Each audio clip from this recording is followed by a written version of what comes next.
When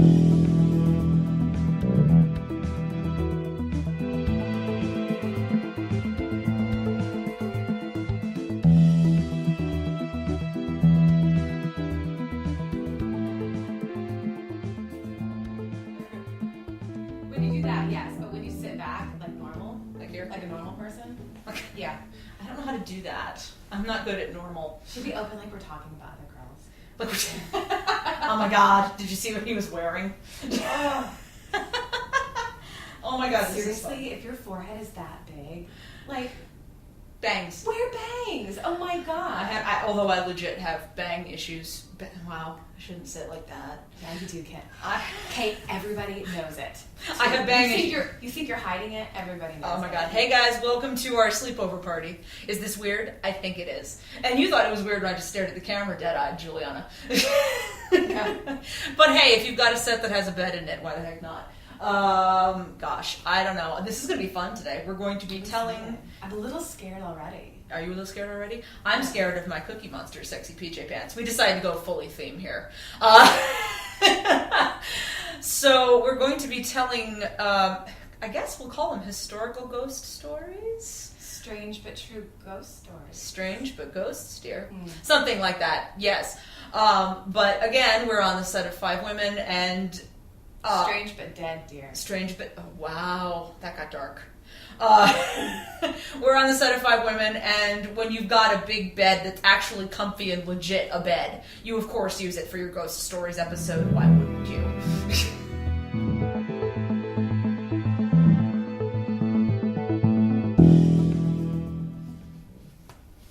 Alright, so my story is called The Woman and the Portrait. The year is 1812. The place, the United States of America. There once was a fisherman who lived on the coast of North Carolina.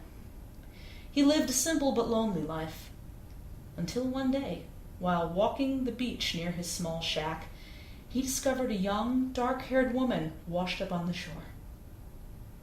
He anxiously checks for a pulse. He checks to see she's breathing, barely. He then checked for any form of identification. There's none. Indeed, all he's discovered is a fine old oil painting which is similarly washed up by the tide a few feet away from her body. He turns it over, brushes away the soggy sand, to discover an artist's rendering of a beautiful young girl in a delicate lace gown, her lips pursed in a pensive half-smile. The fisherman takes both the woman and the painting back to his shack. Turning his entire attention to nursing the poor woman back to health, the painting is set aside in a storage room and forgotten about.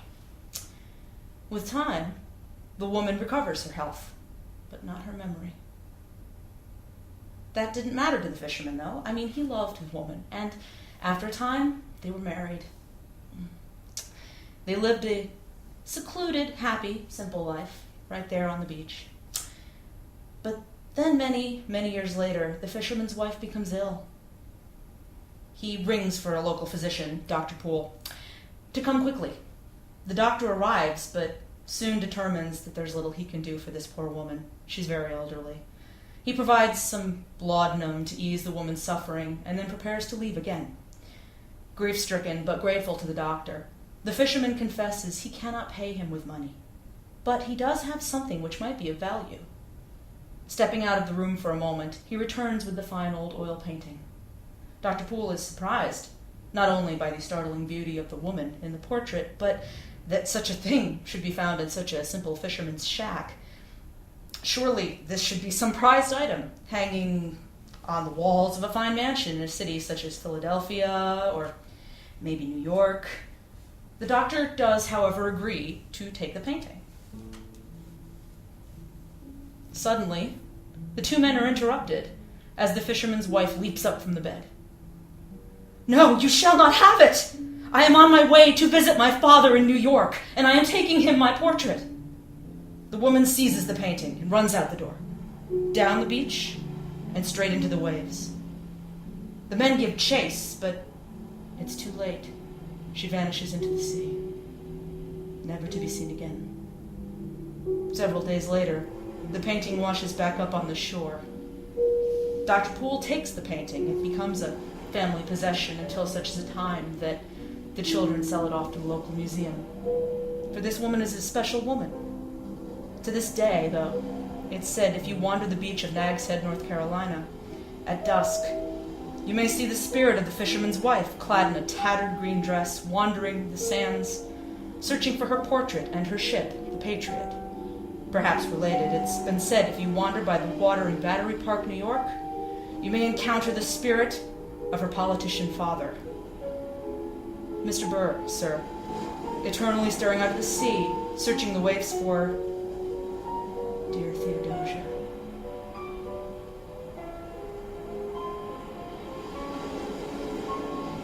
Dear Theodosia, what to say to you? You have my eyes, you have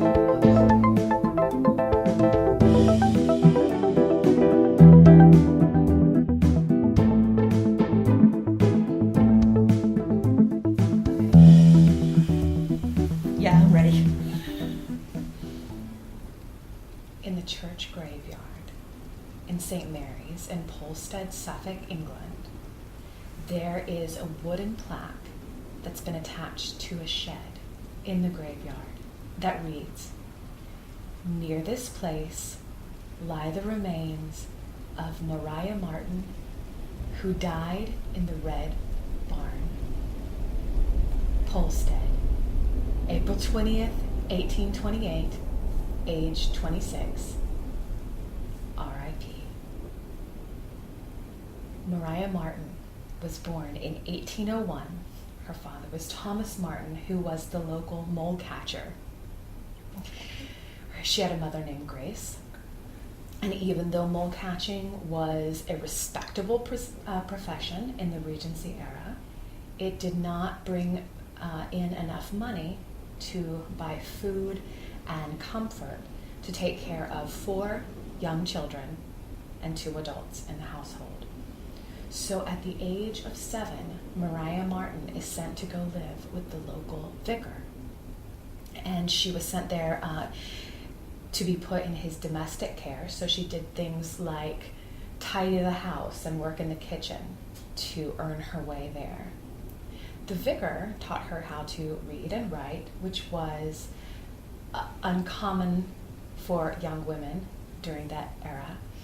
And she soon acquired a taste for finer things in life and beautiful dresses. Sadly, when Maria was only 9 years old, her mother died back home. But she did stay with the vicar. She actually stayed through her teens. When her father remarried, he married a woman named Anne, who was only a few years older than Maria. Soon, though, Maria, when she was in her late teens, was turned out of the vicar's house because of her high spirits and her fondness for fine clothing. When she went back to her home, she was taking care of her 3 younger siblings, but had a very strong desire to make her life better. And so she decides that she will ensnare a man, a wealthy man, who will marry her and let her live the life of elegance and comfort that she wants. Dresses. The first man she meets and begins an affair with is a man named Thomas Corder. He is a squire and the son of a very wealthy farmer. She bears him an illegitimate child, and the child soon dies after birth. Thomas, though, regards her as far below his station and is very upfront with the fact that he will not marry her just because she's had a child with him. So as soon as the child dies, he stops seeing her and goes on to other conquests. Thomas Corder, this man, was the eldest of 4 sons in this local wealthy farming family. So he was heir to the estate. This was a loss for Maria, but she soon moved on to another man. His name was Peter Matthews. he was associated with Polstead Hall near the church in town. And they embark on an affair, and she also bears a child that was baptized Thomas Henry. Peter Matthews does not want to marry her, probably because of class differences, but he is a man of honor, and he vows to take care of her and his child. Thomas does go on to live, and he sends her, Peter Matthews sends her a check of £5 regularly.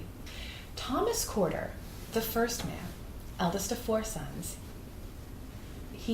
Thomas has one brother that's under him, and then the second younger brother. His name is William Corder, and he was known as the black sheep in the family. In fact, when he was away at school, he had a reputation of being a fraudster. His nickname was Foxy, and no one really trusted him. When it was time for him to come home, at the age of 16, he was put to work in his father's farm. Being the third son, he was not due to inherit anything, so he was actually quite disliked by his own father, and so he worked for him. He made a pittance, which was not enough to support the social lifestyle that he wanted, but all of the money that he did have, he spent at the local pub and on socializing with the local women. And for that, he needed cash. So he soon began stealing from his father. He forged a check that was for almost £100. He stole his father's pigs and sold them. And his father had to actually go buy them back. William was turned out of the house. He went to London, and there he became very involved in the local nightlife, in the opium dens and pubs and brothels. And he began to associate with a lot of unsavory characters, including a man called Samuel Beauty Smith, who was actually the man who helped him steal the pigs originally. He was very well known to be involved with fraud and very good at fraud. At that time, when William Corder was arrested for the theft of the pigs, which, by the way, in the Regency era, theft and fraud would be punished by execution or being sent away to a penal colony in Australia.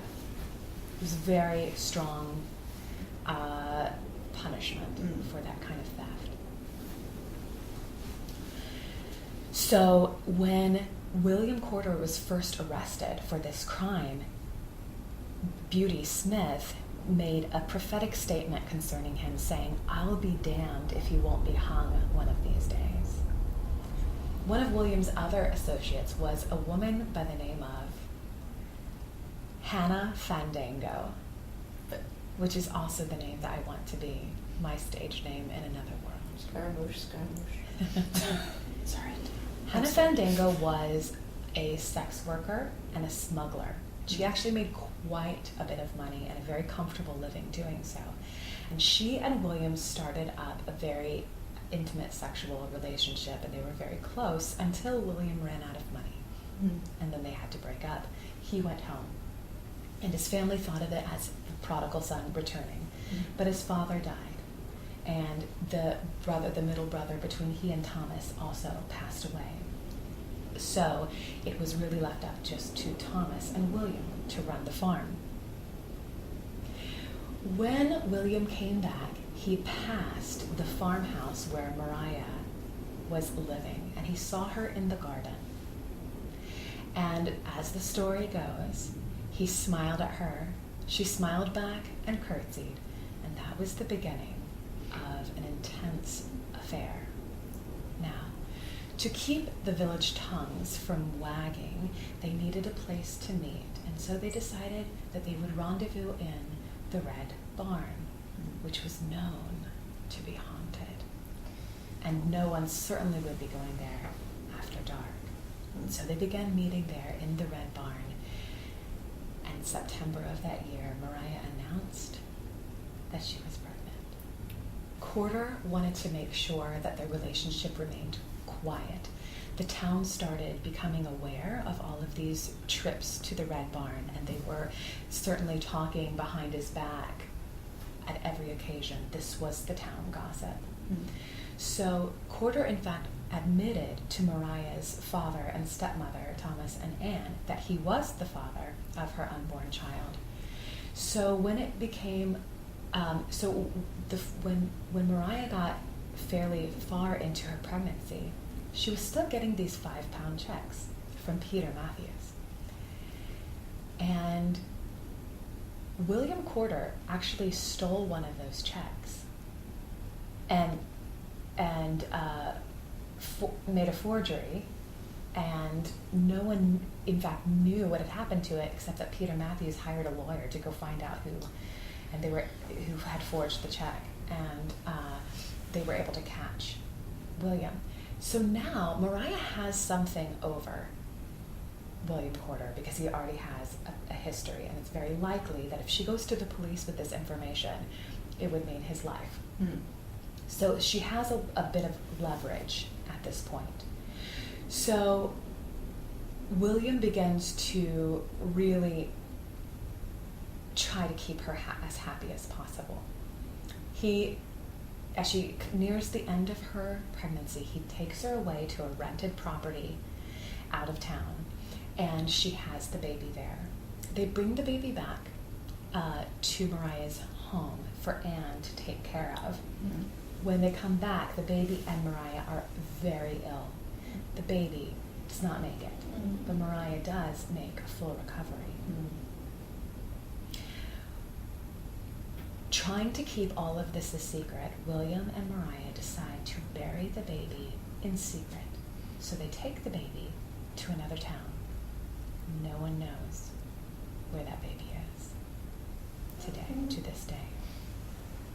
So Corder needs to get himself out of this relationship with Mariah. There are no ties, and he certainly at this point has no desire to marry her, as he's expressed to her so far. They come back to the village. Around the same time, for whatever reason, Hannah Fandango and Beauty Smith come back to the village and begin living not far from the Martins' house. And the Martins begin to get very, very worried. And the entire town starts putting pressure on William Corder to marry Mariah and make things right with the town. And they become very distrustful of him. So William comes up with a story that he has heard rumors, and he tells this to Mariah's parents. I've heard rumors that the parish officers are going to come arrest Mariah for having bastard children. So he suggests that they elope that Wednesday evening. Later, he decides to push it to Thursday evening for whatever reason. Thursday comes, and he's again delayed. He says that his brother's falling ill, and the thing is, his brothers have both passed away by that point.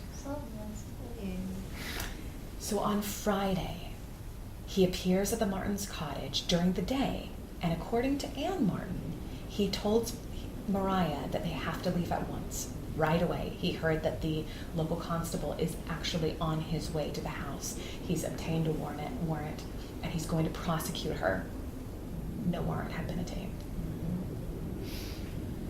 Mariah was worried that she couldn't leave in broad daylight, so Corder told her that she should dress in men's clothing so to avert suspicion, and that he's going to carry her things to the barn where she would meet him, change clothes, and they would continue on to Ipswich. Shortly after Corder leaves the house, Mariah goes out to meet him at the Red Barn and is never seen again by a living soul. Corder also disappears.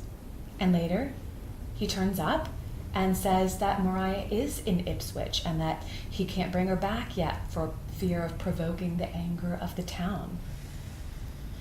The town begins to put great pressure on him to produce his wife, so it forces him to just leave the area. After he leaves, he begins writing a series of letters to Mariah's family, claiming that they're married, they're living on the Isle of Wight, and he gives various excuses for why she can't write back. She's ill, she hurt her hand, the letter must have been lost. In London, Corder places advertisements in newspapers, the Times, and in the Morning Herald, and in the Sunday Times, for a bride. He receives over 100 responses from the Times, 40 replies for the Morning Herald, and 53 from the Sunday Times. One of the women answered that ad. Her name is Mary Moore, and they got married and began running a home for ladies in London. Back in Polstead, the rumors are beginning to grow. Anne Martin has a dream. She dreams that she sees that Mariah comes to her and says that she's been murdered and points to a place in the Red Barn where they will find her body. So she persuades her husband to go with a team of men out to the Red Barn, and they find the remains of their daughter in a sack, badly decomposed, but still identifiable. Her hair and clothing were recognizable, and she was known to be missing a tooth, which was also absent from the jawbone of the corpse. Everyone knew exactly who did this when they found one other article of clothing on her, which was William Corder's green handkerchief that had been tied tightly around her neck. Corder was found immediately at his home in London.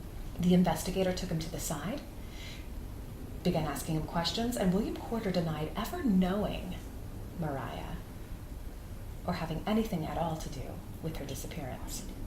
The search of the house uncovered 2 pistols bought the day of the murder, some letters from a Mrs. Gardner, which may have contained warnings about the discovery of the crime, and a passport from the French ambassador, which suggested that Corder might have been wanting to flee. Corder entered a plea of guilty once taken in. Anne Martin was brought in to give her testimony of the events of the day that Mariah disappeared, and she testified to her later dreams.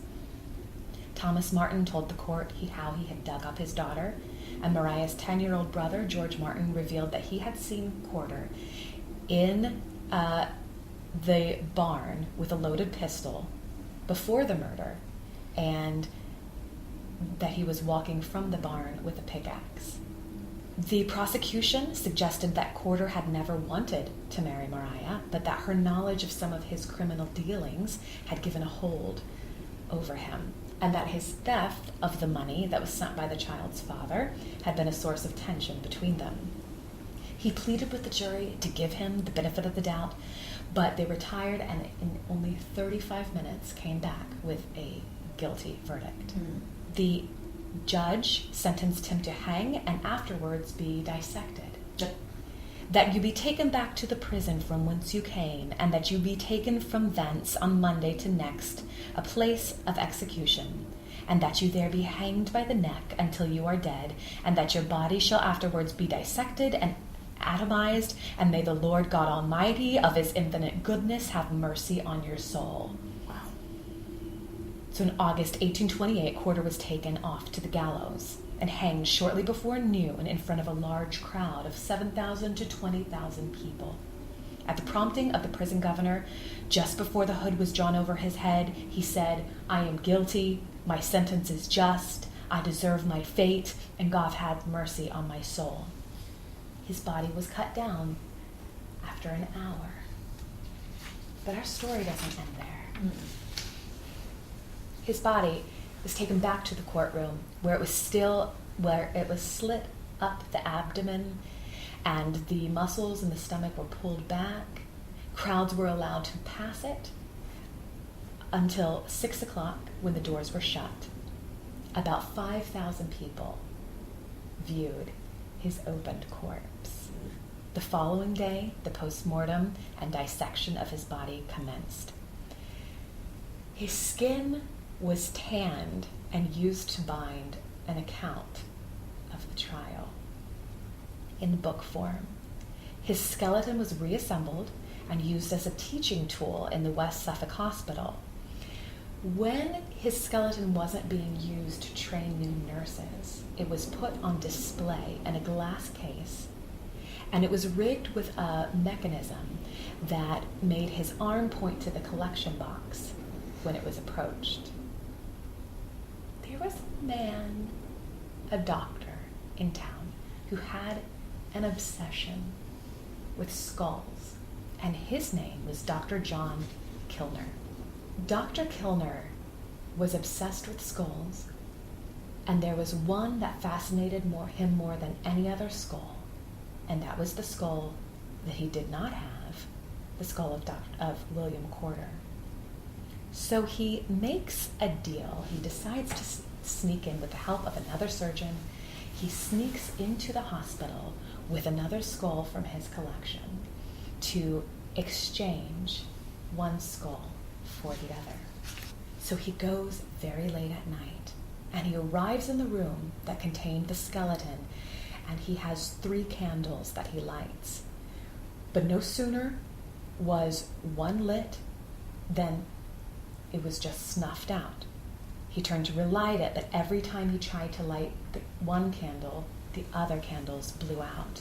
Strange behavior of the candles went on all night, the entire time he was busy removing the murderer's skull and wiring the spare one to the skeleton in its place. First one, and then the other candles began going out. But he managed to keep one going long enough while he was working. Dr. Kilner said afterwards that from the first moment he removed the skull, he felt very uncomfortable about something. However, he was a man entirely free of superstitions. He was a man of science, and he was very scornful of all the mumbo jumbo that was surrounding the skeleton of the murderer. So Dr. Kilner now has William Corder's skull. He has it polished, mounted, and enclosed in a square ebony box, which he placed on a cabinet in the drawing room of his home.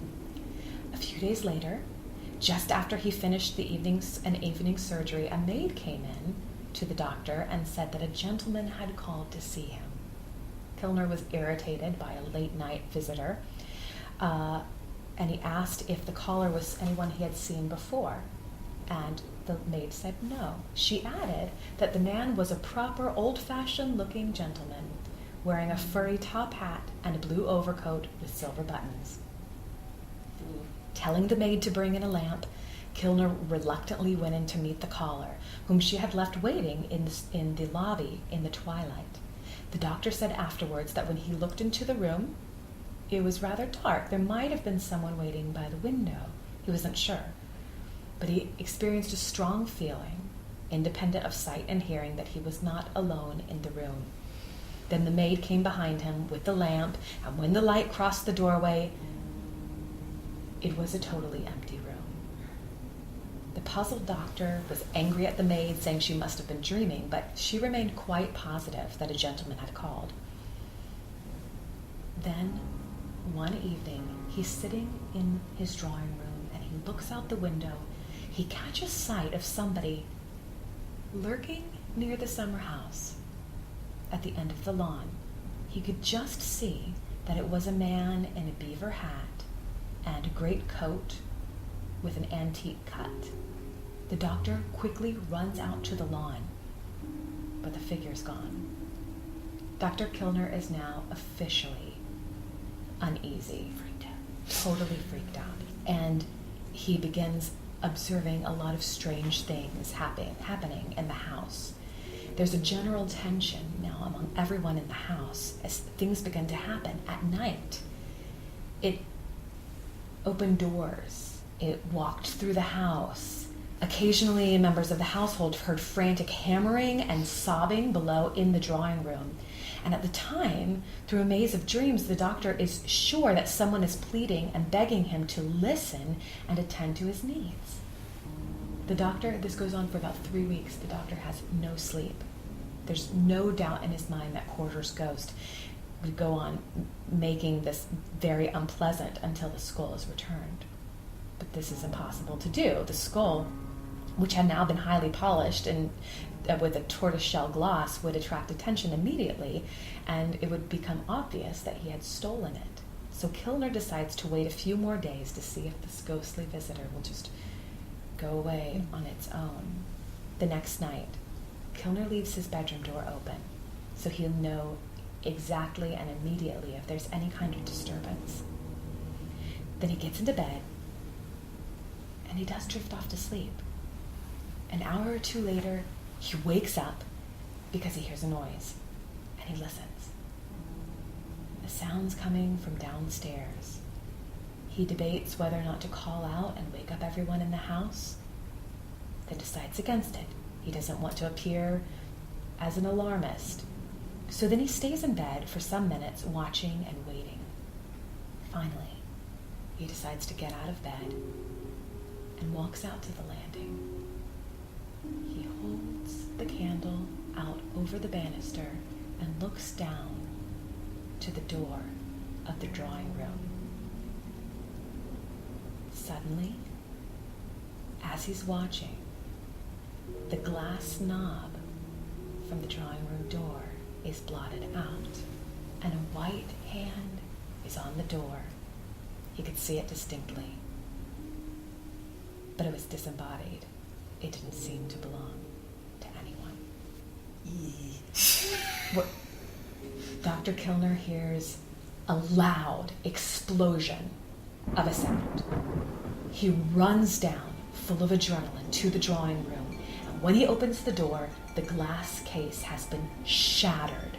Shards are all over the drawing room, and the skull is on the other side of the room.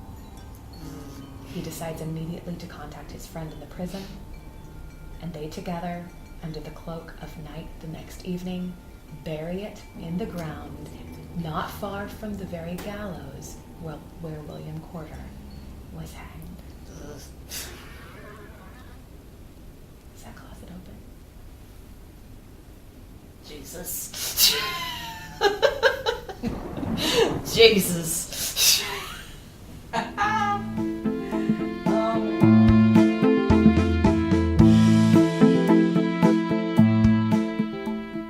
Scared yet? So that was a lot of fun. I liked getting you. It's funny because actually, Juliana was like, I thought about freaking you out and doing something to you, and then didn't do it. So we're talking about that before we start rolling. I decided to be nice. Hey, it's not like I had screaming women. I remember you threatening me with be nice to your editor. Well, also your editor just displayed her favorite side talent for building sound beds, but so that's kind of my thing. So when we were talking about, again, we talk about all the ideas we brainstormed when we started this, and ghost stories were absolutely on there. So it's just by luck that we made them tie in. You made it tie back to our Jane Austen episode. Yeah, and then I, of course, went straight back to Hamilton. So do you want to talk a little bit about the real history behind your ghost story? Anything that wasn't in what you talked about? Yeah, so the Red Barn murders were highly publicized. As I mentioned, anywhere between 7,000 and 20,000 people showed up for the execution of William Corder. This guy. Do you know that even before he was hanged, while he was in prison awaiting trial, they began to have plays about the murder? Wow. In town. There was already entertainment. There you go. If you think we're sensationalizing things too fast today, check it out. That's right. In fact, there was a local production of Macbeth. I didn't plan on telling you this. Oh, it's okay. Please, go for it. There was a local production of Macbeth. We're in a theater. Oh, you keep saying it, dude. Now all we gotta do is walk under a ladder. The Scottish play. There you go. The Scottish play. Then she'll have to go run around outside afterwards. It's just so cozy here. I forgot we were in a theater. I'm sorry. It's like a movie set, kids. I'm sorry. You're fine. I'm sorry.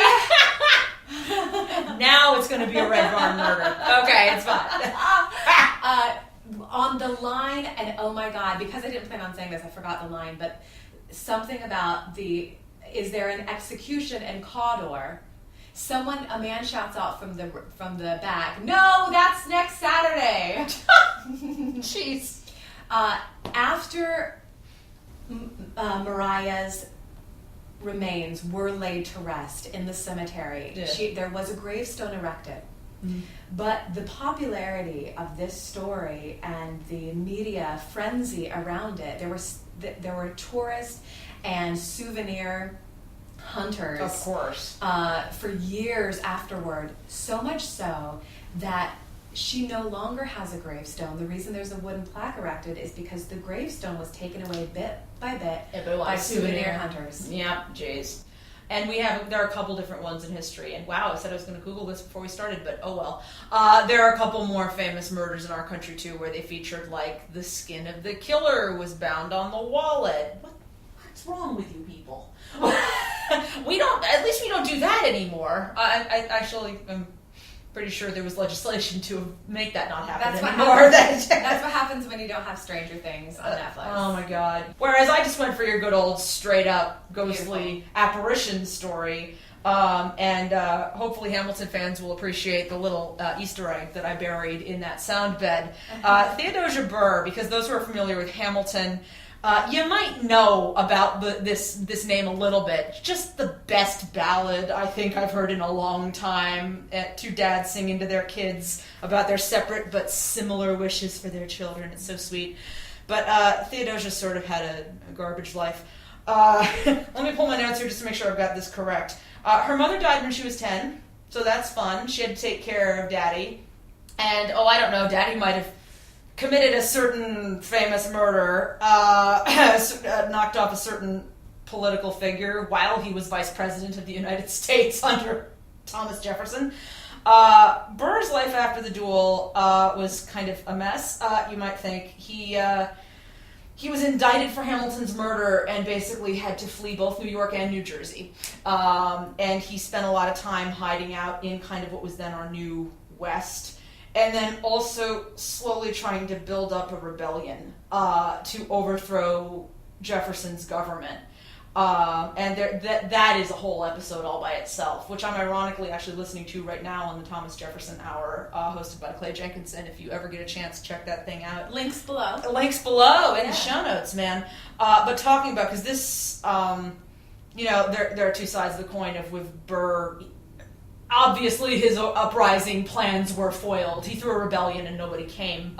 He had some things lined up, but mostly he was just bitter. It's so embarrassing. Oh my god, don't you hate it? When you plan it all out, you got the cups and the banner.